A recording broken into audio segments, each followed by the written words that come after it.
Ramai juga orang yang berasal dari masa yang lalu yang cukup teruk. Jadi mereka ni dulu melakukan perkara-perkara yang sangat teruk pada masa lalu. Dan beberapa perkara itu sebenarnya benar-benar sangat-sangat jahat. Dan salah satu dari orang itu adalah lelaki yang bernama Fudail ibnu Ayyad. Radiyallahu ta'alahu anhu rahimallah. Nama panggilannya, okey, hanya untuk memberikan anda idea, adalah Imam Haramain. Imam bagi dua haram. Jadi lelaki ini pada dasarnya terdapat dalam setiap buku tazkiyah, setiap buku kerohanian, spiritual, yang ceritanya akhirnya menjalani kehidupan yang hebat ini dari ascetism dan zuhud dan seterusnya dan sebagainya. Tetapi sedikit sebenarnya yang kita tahu, subhanallah, seperti apa lelaki ini telah lalui, radhiyallahu anhu. Dia sebenarnya dulu adalah perompak jalanan, qati' tariq, antara Syria dan Khurasan. Dan dia selalu menyerang orang-orang dalam rombongan karavan semasa mereka melalui jalan-jalan ini. Dia akan mencuri dan merompak dari mereka. Dia bersikap sangat ganas dengan mereka. Dan dia sangat terkenal dengan apa yang dia lakukan dulu. Dan untuk menjadikannya lebih teruk lagi, kata Fudail, dia selalu buat zina sepanjang masa.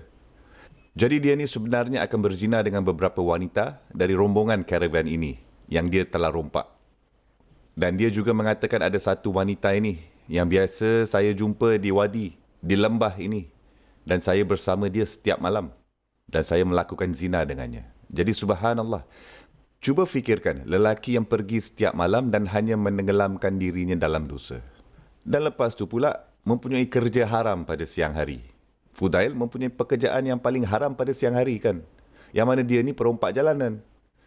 Dan dia mempunyai malam yang terburuk yang mungkin dengan melakukan zina setiap malam. Dia berkata, sehingga satu malam tu saya dalam perjalanan untuk melakukan zina, dan semasa saya dalam perjalanan saya mendengar seseorang lelaki. Dalam satu narasi itu ahli keluarga wanita itu. Dan dia membaca ayat ini dari suratul Hadid.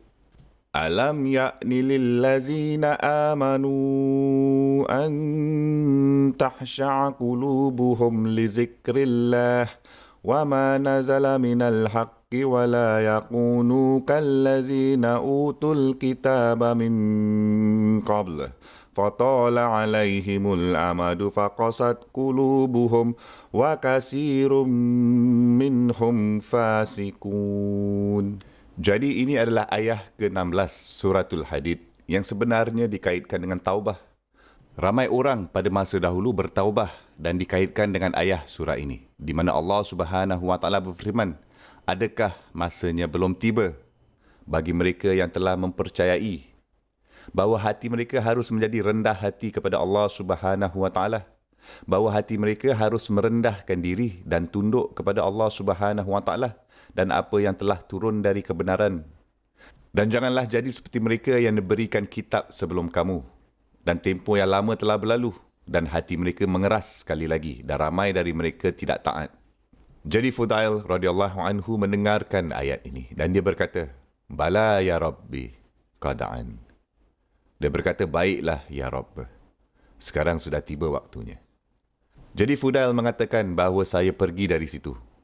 Saya tidak melakukan zina dengan wanita itu. Dan semasa saya berjalan, dia berkata saya melihat sekumpulan orang. Dan mereka bercakap sesama sendiri. Dan orang-orang di karavan ini sedang membuat keputusan sama ada terus jalan atau sama ada tidak jalan. Sebilangan orang dari kumpulan itu mengatakan, Marjan, jom, pergi. Sebilangan yang lain pula, tak, kita tunggu dulu. Mengapa mereka mengatakan tunggu? Sebab mereka berkata, fa inna Fudail ala tariq. Mereka berkata kerana Fudail berada di jalan ini. Dan Fudail akan menyerang kita. Jom kita tunggu dulu. Jangan pergi sekaranglah. Kerana kita tidak mahu jumpa dengan Fudail. Jadi Fudail sedang mendengarkan orang-orang ini. Bercakap tentang betapa mereka takut kepadanya. Sekumpulan orang Islam. Sekumpulan orang beriman. Sekumpulan hujaj mungkin. Dan mereka tidak mahu bertemu Fudail. Dan mereka takut pada Fudail. Dan itu pada dasarnya adalah perkara utama mereka pertimbangkan sama ada mereka mesti tunggu atau tidak. Jadi Fudail berkata, Faja'altu abki. Aku mula menangis dan aku pegang janggut aku. Dan aku berkata semasa aku memegang janggut aku, Ana billaili fil ma'asi. Wa qamu minal muslimin hahuna yahawfuhuni. Dia mengatakan bahawa pada waktu malam, Aku menghabiskan malam aku dengan membenamkan diri aku dalam keingkaran pada Allah Subhanahu wa taala. Dan kamu mempunyai orang Islam yang takutkan aku pada waktu siang. Wa ma arallaha sakhani ilaihim illa li'artada. Aku tidak melihat bahawa Allah Subhanahu wa taala membenarkan aku mendengarkan perbualan itu kecuali bahawa Allah Subhanahu wa taala mahukan aku untuk balik. Allah Subhanahu wa taala mengkehendaki aku balik kepadanya. Dan dia berkata lagi, Allahumma inni qad tubtu ilaik wa ja'altu taubati mujawaratil bait al-haram. Dia berkata, ya Allah, aku telah bertaubat kepadamu dan aku telah membuat taubah aku untuk tinggal di samping al-Masjidil Haram. Jadi dia berpindah ke Mekah dan dia akan terus berada dalam persahabatan di samping para ulama Mekah. Dan dia tinggal di hadapan Kaabah sehingga akhirnya dia menjadi mufti Mekah, subhanallah. Dan menjadi Imam Al-Haramain. Dan Fudail radhiyallahu ta'ala anhu, sebelum dia melakukan itu, dia sebenarnya menghabiskan masa dia untuk berkunjung setiap mangsa. Semua orang yang dia ingat, yang dia rompak dari, dia pergi kepada mereka dan dia mengembalikan barang-barang mereka. Dan dia meminta mereka untuk pengampunan. Dan kemudian dia berpindah ke Baitul Haram. Dan selebihnya adalah sejarah. Subhanallah, semua dari ayah yang satu ini. Bukankah sudah waktunya? Bukankah sudah tiba waktunya? Bukankah sudah tiba waktunya? Allah Subhanahu wa taala sentiasa bertanya setiap satu dari kita. Bukankah sudah waktunya untuk hati kamu tunduk kepada Allah Subhanahu wa taala dan tidak membiarkan hati kamu untuk mengeras lagi? Bukankah sudah waktunya untuk membuat perubahan kekal dalam hidup kamu dan mendekati Allah Subhanahu wa taala?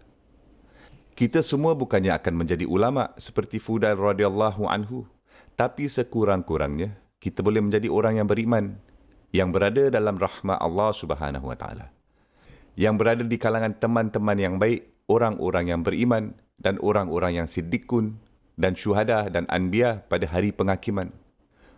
Oleh itu kita meminta Allah Subhanahu wa taala untuk mengampunkan kita. Dan kami meminta Allah Subhanahu wa taala untuk tidak menjadikan kita dari orang yang tidak peduli dan untuk membolehkan kita untuk menjawab panggilan itu dan mengizinkan kita mati atas panggilan itu. Allahumma amin.